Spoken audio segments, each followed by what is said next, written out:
Hey guys, welcome back to day number 23, 24? I'll have to check. I'm not exactly sure. But today I want to talk about so today I watched a video about by Jalma.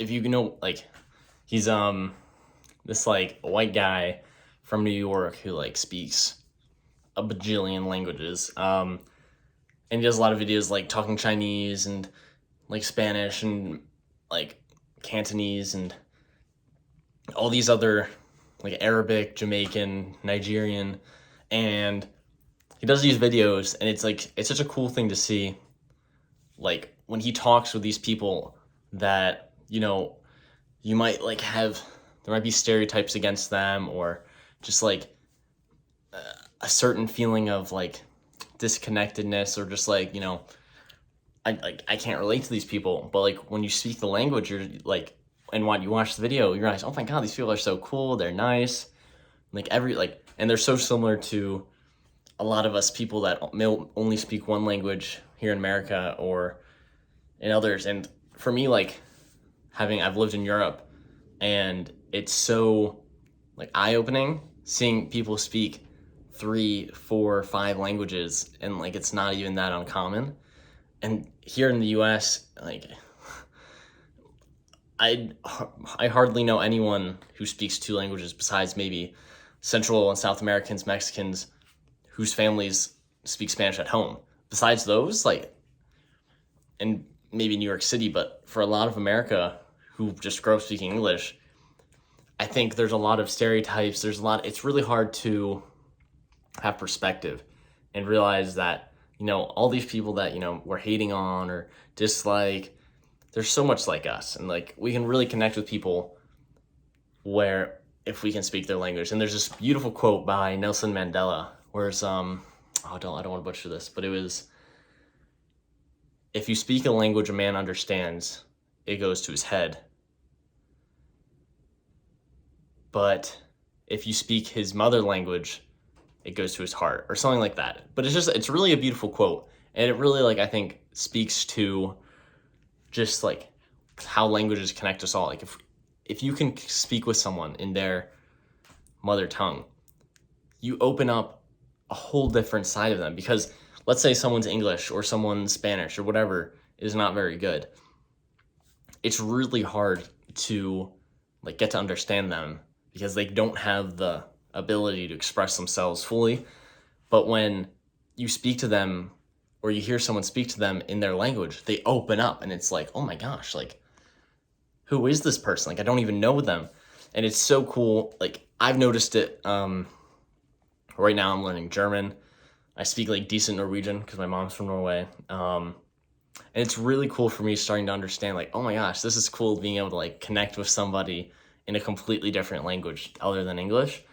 And yeah, so I think I'd encourage you guys, if you guys aren't, if you're just monolingual, and maybe you're from the US, maybe you're from England, or maybe you're from another English-speaking country where, being bilingual and trilingual, you might not see a point to it, while the rest of the world, if you're not bilingual, it's what are you doing? You get looked at weird. But here in the US, it's so normal. It's so, there's no reason to, is the stereotype. But I think if you're able to, it opens up so many things. It opens up so many experiences, and really just, I think, can really just open your mind and open your perspective and realize wow, the world is has so much stuff, so many experiences and people to meet, that with language, if you just speak English, you're not going to be able to have those really true experiences.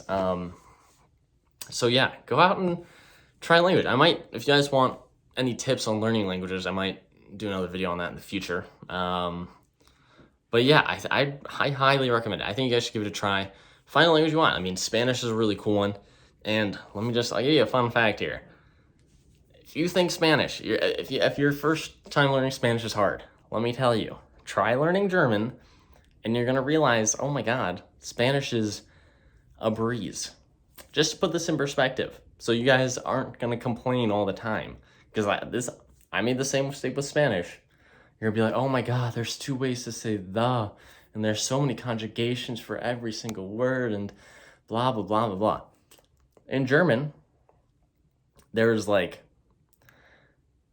I don't know the exact amount. Der, die, das, dem, den, des. I think that's 6. There's 6, 7 ways to say the, 6, 7 ways to say a, and these all apply to mine, yours, theirs, his, hers, ours, and you have to know each conjugation for each single one.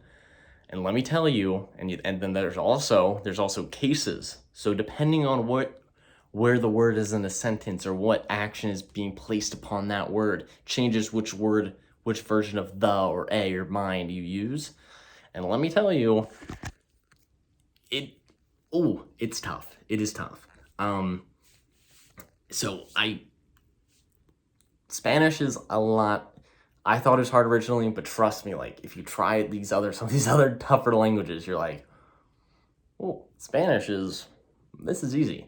This is not hard. So I'd recommend Spanish. And I think for a lot of Americans, I think you can see the use of Spanish, especially with, a large Mexican influence throughout the US. Yeah. But yeah, that's the end of today's video. I hope you guys enjoyed. I hope you go out, try a new language. Spanish can be any other language that maybe your parents could speak or your grandparents can speak. Just anything that you think can help you connect with more people. It's really cool. I'm in just the beginning stages of this, and I'm starting to see the benefits and just the cool experiences that I'm able to have. So yeah, that's the end of today's video. I hope you guys enjoyed, and see you guys tomorrow. Bye-bye.